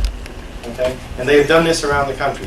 You have only so much time at this point. Understand, the flag's been down since September of '95, so as far as they're concerned, we're out of town. We're late. If they negotiate that sale, the land, in effect, though, reverts to the city and the town. They can't sell the title to the land. No, that's exactly right. So let's say the guy, that developer from New Jersey comes in and he says, well, I'll buy the old base. My understanding of the legal implications are at the time that he is now on the tax rolls. Of course, the city's also on the hook for sewer, water, electricity, fire, and ambulance, and police protection. And that's where the hit's going to come, because you're taking a major piece of a town or a city, if you will, in the old base. And the town's got an even bigger burden, because they got most of the, 4% of the air base lies within the city of Plattsburgh. You wouldn't think about the press coverage we get, but the other 96% lies in the town of Plattsburgh, and they got a tremendous burden if a developer comes in and starts buying pieces of that, because he has the legal right to go and say, well, if I'm on your tax rolls, then you better be over here with your snowplows and your electric crews and so on and so forth. Yes, sir. Actually, I think you might have answered here, but I'm not sure. My question is, why hasn't the city taken over the entire base? Why hasn't that been given to the city? Well, actually, at one time, the city expressed an interest in the old base, because that's the only portion of the base that lies within the city municipal boundary. And also at one time, I went over to city council meeting and suggested that we start talking about transferring the old base. I believe that they were going to begin or start working on a feasibility study, and honestly, I don't know if the feasibility study was ever pursued, much less completed. I think they took one look at the cost of operating just the old base. By the way, just protecting all those beautiful buildings out there, maintaining streets, you're in the neighborhood of $700,000 a year. And they said if we tried to raise that through the city tax rates, we'd probably get shot. And we haven't heard from them since about taking over So the old you're saying base. they really don't want it? Yeah, that's my opinion. They still want the lakefront, though. Can't blame them. Go ahead. I'll repeat the question. On the authority side Yes, of sir. the house, I'm unclear. I hear things from certain people on the town council, they don't want you to become an authority. Sure. Believe, too much strength on your side, Yep. too much power. Convince me that authority works in a nutshell. I know you could probably walk for days with it, but The question is he's heard conflicting things. The city council is opposed to an authority. It would grant too much power, if you will, to the park organization. Convince me that an authority makes sense. I think an authority makes sense if we all sit down and we design the authority the way we want it to be. But let me tell you something, and I'm going to speak very candidly about politics. If you're on the inside, if you're the majority party, everything's rosy. Okay, but if suddenly you wake up and the governor's no longer Democrat, he's Republican, The county legislature is no longer Democrat, they're Republican. The town supervisor is no longer a Democrat, it's Republican, okay? And then, of course, naturally, the board at PARC is Republican. If you happen to be the only Democratic mayor of the only city in the county, you may feel a little bit disenfranchised, okay? And if Clyde were in the room, I'd tell him to his face. I don't think he felt that way 2 years ago when all those Republicans were Democrats, okay? That's the harsh political reality here. And there's not a hell of a lot I can do for an outie if he's out, because the rest are the ins. And I think that's the problem. So the loyal opposition, if you will, are never going to be satisfied that this thing is set up the way they want, because they didn't win the elections. So you have to come up with a compromise, if you will, so that it withstands the test of time, so that the board of directors of PARC, for example, is appointed by whoever's in, whether they're Democrat or Republican. And interestingly enough, back when the political culture here was completely different, i.e. was the other party, they set up the PARC. And the board was set up the way it's set up. And the people that appointed it. And it was fine then. But 2 elections have transpired, and now it's no longer accepted. So I probably haven't persuaded you, but I think I've explained to you what happened. Yeah, you explained the political side.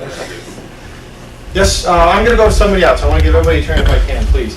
Somebody else, you may get a second shot. Over here, go ahead. I have a question. Earlier you referred to the airstrip as my airstrip. I'm sorry. Our airstrip. It is. I'm going to interrupt you real quickly. My parish just got a brand new priest, and my son's an altar boy, and I'll tell you how I probably made the Freudian slip.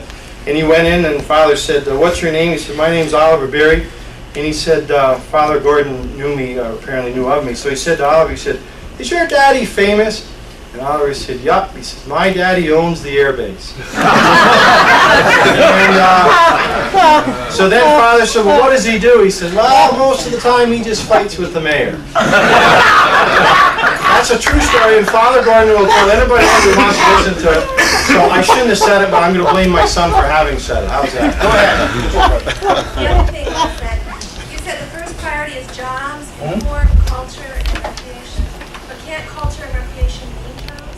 Not only in that business, but in attracting other businesses to the area too. I think that's a good point. I think there, for example, the youth center, which represents a recreational opportunity, will certainly create some new jobs. Maybe some sort of historical complex could create some jobs from another country. I think you're right. There's a tendency on the part of economic developers like me to concentrate on manufacturing jobs. And you're right, we probably have a tendency to forget that there are other kinds of jobs, and that's a good point. Maybe we should focus even more on it than we have been. Thank you. And skateboarding, I promise. Other questions? I got you once, I got you once. Anybody else that hasn't asked a question yet? I'm sorry, I'm going to, go ahead. I know you mentioned quite a bit about the housing already, but I thought about it for quite a while. I used to be in the service over here. I know pretty near every building here. But as far as housing, if you just brought it in like 2 to 4 units at a time or one building, don't flood the market. I understand that. The market is very hard. I tried to sell my house the last time the base closure was up. Wasn't pretty, was it? No, I sold it at a loss. But if you do it slowly and you're just renting right now, like you say, you don't own the property yet. You know, so even just slowly. And the other thing is, if the service is spending money, I know they're cleaning up the old dump area and everything, where they used to, fire department used to play over by the bomb dump there. If they're cleaning up a lot of environmental areas, what about if you put it to them in a way it'd be more friendly for them as well, that they clean up some of the asbestos? And there's some local entrepreneurs around here. When you do own the property, there are a lot of entrepreneurs that can change that housing over for even more reasonably. Sure. And still get some dollars coming in. Like you said, you've got a lot of money going out at the moment. The policy of the Air Force so far on the asbestos and the lead paint that's contained in the housing units is that it does not represent a clear and present health hazard. They will only address, for example, asbestos, which they consider to be, is the word friable or airborne? Or both. So, for example, I've got one room in one of my aviation buildings where it's locked up and closed off because there was asbestos tile on the floor and the ceiling that's all blown apart, and there's a danger. But the lead-based paint in the housing, units does not pose a clear and present danger to the health, and so they will not spend any of their money and will not give me any of their money to spend on it to fix it up. They consider that a leasehold improvement, and they spend their money to protect the Air Force assets. That asset, that house that's filled with asbestos and lead-based paint, is in no need of extra protection and therefore no need of money, and so they don't give it to us. So every time we talk about housing, we have that burden to deal with, except for the new stuff that doesn't have those problems. So, just out of curiosity, because housing's come up, how many people here think that we should start putting some of those rental units onto the market? How many people here own rental units? Did you raise your hand just now? Nobody, none of those guys. I live on Clinton Street, so something on base looks a lot more better than people standing out the window, peeing out the windows. You won't be as close to the monopoles. Over here, sir. Yeah, Mark, I'd like to make a... Oh, Larry, how you doing? I'd like to make a comment on the real estate market. About the only one that's made money in real estate, I'm a landlord. And the only one that's made money in real estate the last couple of years has been the First Republican. I mean, there are piles and piles of ads for rentals. And we really can't afford to have any. So you would say there's still a glut of apartment rentals? No doubt. Yeah. No doubt. How about housing rentals?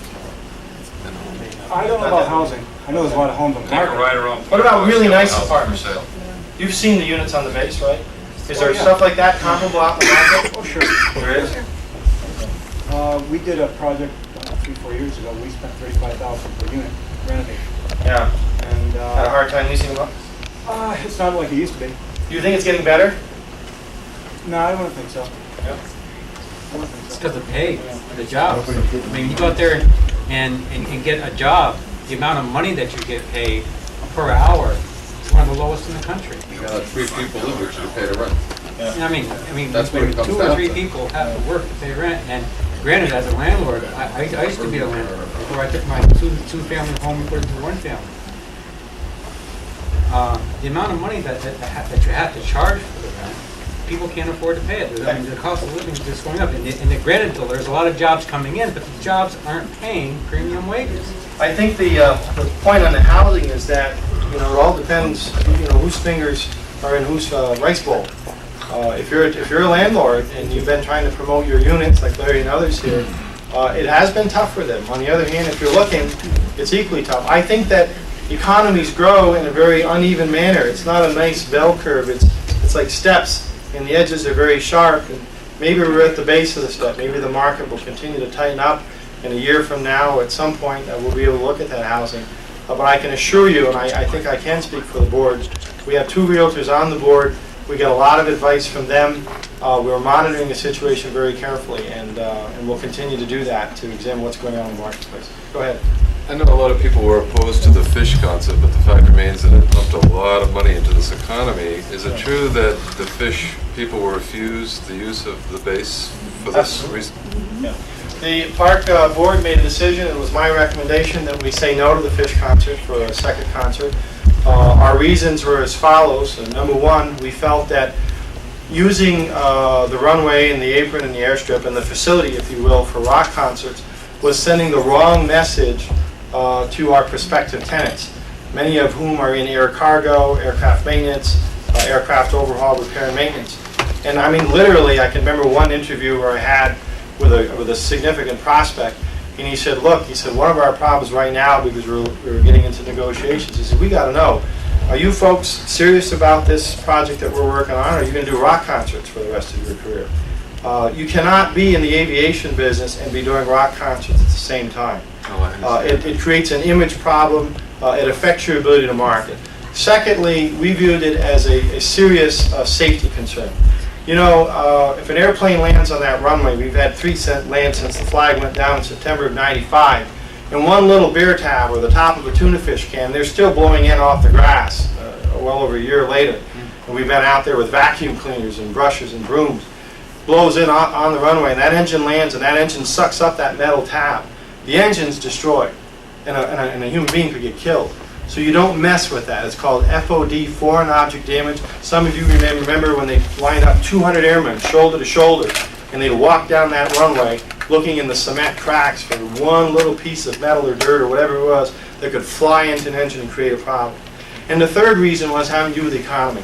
The fish concert was a very interesting phenomenon. I was there, okay, and I'll leave it at that. But I got to tell you, it didn't create a single permanent job for the North Countries. The jobs that created disappeared when the band did. And PARC has staked out very early on the objective of creating permanent jobs for the North Country.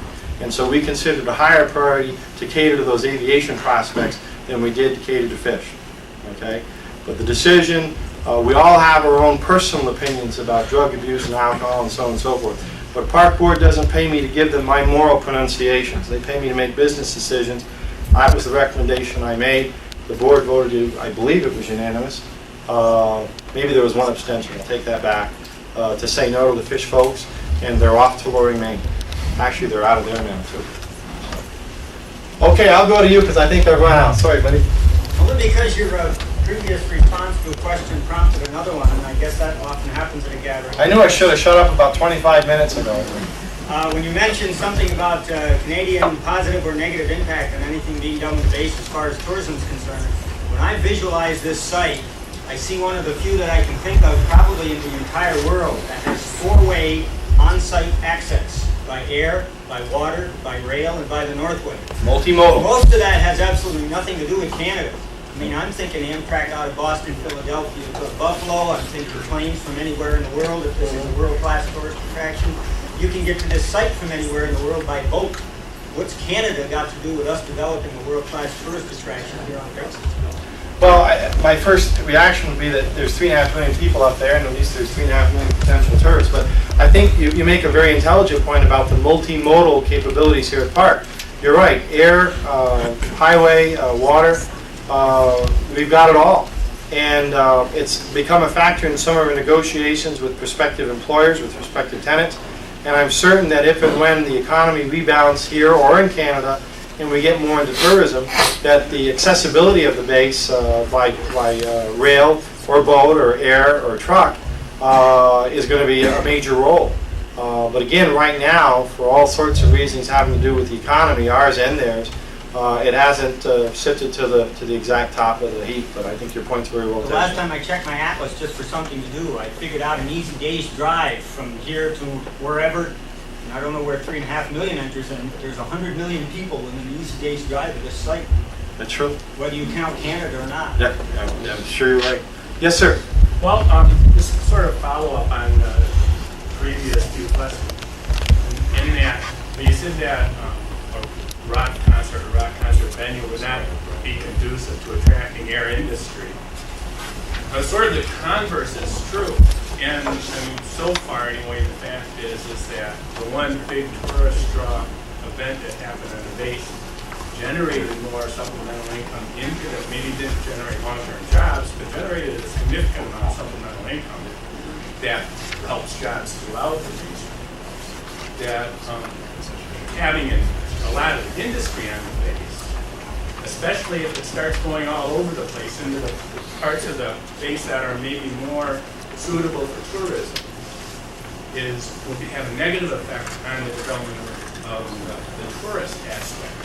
In other words, bring industries. I noticed there are some small businesses over here on the old base over here, which, to me seems like the part of the base you would want to develop, especially for tourism.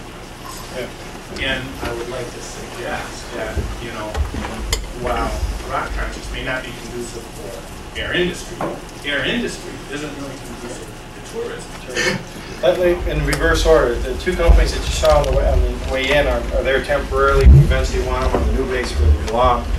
Secondly, I didn't mean to minimize the impact of having those special events. In fact, in the wake of the fish concert, I went out and recruited Robin Albert, who's here. She's our director of special events, and her charge, directing the board, was to try to arrange for special events that brought crowds to the air base, that did the things to the local economy that the fish concert is alleged to have done, but probably in a scale and in a way that was more conducive to our mission. So for example, the biggest single project she's working on is what we think will be the biggest and best air show that the North Country has ever seen. It's going to be next July. We hired the biggest and best promoter we could find. We're going to have a lot of great acts of international renown, and we think that eventually that will grow to the point where we'll have 40 or 50,000 people out here. It is compatible with our aviation reuse. In fact, it draws the attention of aviation type executives and CEOs who love coming to these shows because it's their planes that are flying, their planes that are in the static displays. So it makes marketing sense, and it does nice things for the economy. On the other end, which is probably closer to the fish end of the spectrum, we're trying to put this Joe Walsh concert together sometime in September. We'd like to have 3 or 4 concerts a year here on the Oval, where it doesn't affect aviation, where it is good for tourism, where we can handle the cleanup and handle the crowds, and it's a much more manageable operation than having 120,000 people on the base in a 2-day period. It's not as glamorous, it's not as exciting, but I think 4 of those will be equal at least to a fish concert, if not more. It'll be less taxing on all of our resources, and will accomplish some of the positive effects that you've very intelligently identified. So we're not ignoring it. We're doing the best we can to try to get the best of both worlds. Right? Yes, sir, and then I'll come to you. Go ahead. Yes, sir. Go ahead. The quickest growing sport in the U.S. is NASCAR racing. And with the areas on the end of the base where the dumps are and stuff, I know that. Is it feasible to build a NASCAR track to draw hundreds of thousands of people a weekend, 2 races a year? You have large amounts of money pumped into the community. You don't have the problem with the FOD on the airways. I think your brother-in-law told me that we already had drag racing out in the runway the other day. We were trying to catch the little rascals too, and throw them in jail when we find them. NASCAR racing, Joe, has come up in the past as a possible attraction and reuse for the runway and or the apron. All right. I have not personally explored it in great depth because I have felt and continue to feel that there are a whole host of opportunities that have yet to be explored having to do with aviation reuse, air cargo, aerospace defense, aircraft maintenance overhaul. I think until we've kind of expended ourselves in that regard, my guess is that my board, and I certainly know I won't, be inclined to pursue NASCAR racing much further. And I'd like to tell you what you might want to hear, but the honest to God truth is that doesn't rise to the top of our priorities right now. Maybe at some point we'll get to the point where we'll get to the stage where we ought to check into it. It doesn't appear to be that way right now. Okay. I'm going to do a repeat here. Go ahead. Just one question. You said there are a lot of decisions to be made in the next few months, and I think a lot of us are wondering who will be making them. Will there be public input? Will it be along the lines of suggestions, opinions, or will there be a public referendum, a vote? I think the first thing that's had to happen, we got to get past crazy season. Crazy season is election time, okay? So we got to wait until after the election, and then everybody will hopefully calm down. And then I think you're going to see PARC, because we have to be responsible about it, start reaching out to the county, the town, and the city and say, okay, it's time to talk turkey. You want an authority or not? If you do, under what terms and conditions would you like to see it formed? What is it that you need? You know, the county's not asking us for property or houses, and neither is the town. You got the city asking us for stuff. So that's going to be kind of a different bailiwick there. But I think all of them are going to have the same concerns, and that is that this authority be locally owned, locally controlled, that PARC somehow be accountable to the people here in the North Country. So I think the decisions, to answer your question, are going to be made in very public forum. I think you're going to see some negotiations, which are going to be very public, and you're going to see some crying and yelling and screaming and posturing and so on and so forth. But maybe by the time the Albany legislature gets back in session late January, February, we'll have a piece of draft legislation that, after having passed through the fire, will withstand the test of time. Staff and oral office will get it passed, and hopefully we'll have our act together before December of 1998. Jim? There are a lot of people here asking a lot of well-informed questions, and I was wondering what PARC and the board is going to take away from this. A bigger room. I think Denny, by pre-arrangement, has agreed to write down a lot of these suggestions. I think we got a couple of great ideas. I think this, the fellow left, the Historical Research Center, is something that we're going to look into. The lady in the back made a great point about the jobs that could be created from cultural and recreational opportunities. I think the first thing we're going to take away is the added perspectives that were brought into this room. The second thing is that there's still a great deal of interest out there that isn't entirely perpetrated by the Press Republican. There's still a great deal of interest out there in the goings-on out here at PARC. And I think the board is going to become even more sensitive than they have in the past to the wishes of the community. And let me tell you, insofar as the board is concerned, 7 volunteers, they don't get paid a nickel for serving on the board. There's at least 3 or 4 of them that have lost and will continue to lose business as a result of having served on the board. And an outstanding bunch of people. I've never worked for a better board. And I'd say that even if Marion wasn't in the room. I think when I go back, and I'm sure Marion's going to give her report too, when I go back to the board, we have a work session on Monday, we're going to tell them that we have to have a lot more of these forums. We have to listen very, very carefully. And we have to anticipate where the people of the North Country are headed, because their collective wisdom makes the 7 board members and yours truly appear rather ignorant at times. And so we're going to listen very carefully. I'm going to go skip around. I think I saw a strange hand. No strange hand? Somebody haven't asked before? Are we out in the hallway? Okay, Hector, go ahead. Having had some experience in recruiting business to the North Country, I'd like to give the media one word of advice. Let your recruiter do his work. The people can't know who he's talking to or what he's talking to, because the minute that it comes out that he's even talking to somebody in Montreal, somebody's going to worm out who he's talking to, and they're going to take him to Milan. It's happened to me, and it's happened to him. Thank you. I want to tell you a quick story, and it's not mine. I think that it was just written up by Gary Douglas, one of our board members. It's an article in Strictly Business, and he told this cute but rather intriguing story about this class of about 25 children who were each given a seed, a flower seed, to go home and plant in a little styrofoam cup, and they were to bring it back in 30 days. And the entire class came back in 30 days, and everybody had a flower in a little cup, except this one little boy. And the teacher said to the little boy, well, what happened? He said, I think I've got a bad seed. And she said, why is that? And he said, well, every day I dug it up and checked to see if it was okay. And I was right. It never grew the flower. And sometimes my friend in the media, they want me to dig up that seed every day. And you're right, Hector. Sometimes it screws things up. But most of the time, I have to say in defense of the media, they're a pretty cooperative bunch. I've had my turn in the barrel. I've had some good press too. The one that we just lost, we lost because of a corporate decision made by some folks about 75 miles north of here. We didn't lose it because of the Press Republican.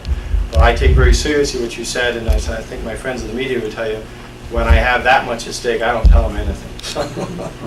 And most of the time they're understanding. My skateboarding friend, I'll give you another shot. Go ahead. I'm sorry, but I hate to spring up this point, but we're living in the age of downsizing. Big companies like McDonough Douglas or Boeing, McDonough Douglas. Did you go to the Fish concert, by the way? Yeah, but I don't really like fish. You don't like but fish? anyways, it's shoddy at best, okay, getting defense contractors to come here. Okay? They really, it's too expensive for them. That's why they go to China, because it's cheaper for them. That's why Boeing, McDonough Douglas wanted the most favorable trade status for China, so they can build more factories there. They want to go elsewhere where it's cheaper. That's why NAFTA was passed. That's why Clinton wants to expand NAFTA to Chile. Okay, they don't want to deal here, okay? I think we should, exploit our research into developing culture. We don't have to have one fish show. Ooh, we could have 10. We got fish, we got pork, we could have Lollapalooza, we could have a ton of shows. Plus, a little skateboard rink. There's so many different things we could do with the land. I don't suppose you want to run for mayor. Who really wants it? I don't really care. Okay, this is... All right, hey buddy. It's death. They're creating death machines. Hey. Take killers in the air. Time out. We're going to bring this to a close. Thank you very much. A couple more questions and that's it. Sue? I only want to add one thing. Look into the housing market. Look into the housing. 3 houses Down that on I the checked list. on for sale. Okay. They were gone in 3 days. One at 1,000, one at 750. These are They're apartments. not staying on the market. Houses. Oh, houses. Houses So for there's rent. a demand. Yeah, I believe it. I believe it. 2 more, and then we're going to quit. The lady in the back, if she's never asked a question, then I'll go to you. Because you haven't lit that cigar yet. I think it's time for politics to be put aside and for all these people to get together and do something, because so much time has gone by, and if politics is going to be a hindrance, then I think most people will agree with me that we have to put this politics aside and get to work. I think you're right. I'm here for all the questions you want afterwards. I just want to ask you, what happens if you do get foreclosed on here with the people on the base, that they got the companies, the 120 jobs or 75, 80? Sure. What happens to these companies that are here? We've arranged their leases so that whoever the new owner is, they have to respect those leases. How many years would that be? Well, it depends on the tenant. We've got one, some out for 5 years, and some out of 1 or 2. Now, what about if you were to sell shares on some kind of project? Because I really don't think you're going to get an air base here, because the government would have utilized anything. The only thing here that they left is that poor cemetery on this base. That's the only thing that they left here. Nobody there complaining. Right. That's what, 13 months from now, 15 months from now, what's going to be the final solution? If you had to sell shares to something, whatever, a nursing home or a senior citizen, and you go on the internet. Ladies and gentlemen, I want to thank you very much. It's very kind of you to put up with this heat and the hot air. We'll do it again, I promise.